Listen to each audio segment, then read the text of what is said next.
Hello everyone. So ఈరోజు morning బ్రేక్ఫాస్ట్కి నేను ఉప్మా రవ్వతోని అది పొంగనాలు చేశానన్నమాట. సో అది ఎట్లా చేసుకోవాలి అని అంటే 4 కప్స్ ఉప్మా రవ్వకి 2 కప్స్ పెరుగు, లేదు అని అంటే 1.5 కప్ పెరుగు ఎనఫ్. అంటే పుల్లగా ఉంటే 1.5 కప్పు బాగుంటుంది. లేదు అని అంటే 2 కప్స్ పెరుగు, లేదు వాటర్ లేని మొత్తం వాటర్తో కలుపుకుంటా అనుకున్నా బాగానే ఉంటుంది, కానీ కొంచెం పెరుగు వేసుకుంటే ఇంకా టేస్ట్ బాగుంటుంది అన్నట్టు. సో అది కలుపుకొని 4 కప్స్ ఉప్మా రవ్వ, 2 కప్స్ పెరుగు, 1.5 కప్పు వాటర్ వేసుకున్నాను నేను.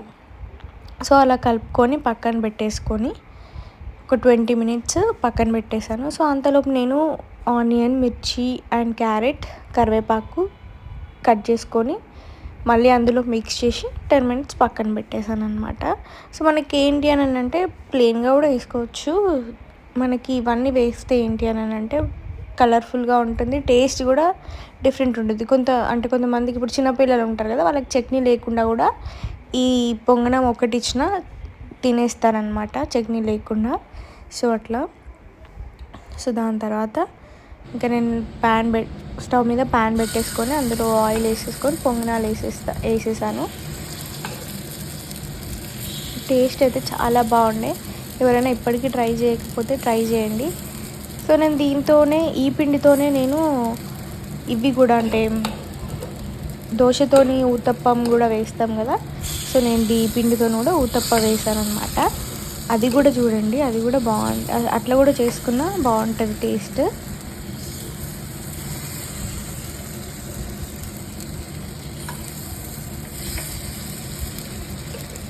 ఒకసారి ట్రై చేసి టేస్ట్ ఎలా ఉందో చెప్పండి.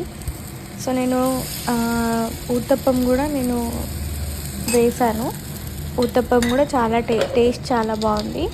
సో ఇది ఏంటి అని అంటే మీరు ఏ చట్నీతో తిన్నా బాగానే ఉంటుంది. పుదీనా కానీ పల్లి చట్నీ, పుట్నాల చట్నీ, ఏ చట్నీతో అయినా బాగానే ఉంటుంది అన్నమాట. సో అట్లా ఫస్ట్ ఒక సైడ్ కాలిన తర్వాత ఇంకో సైడు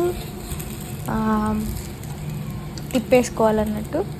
సో అట్లా తిప్పేసుకొని తర్వాత తీసేసుకోవడమే.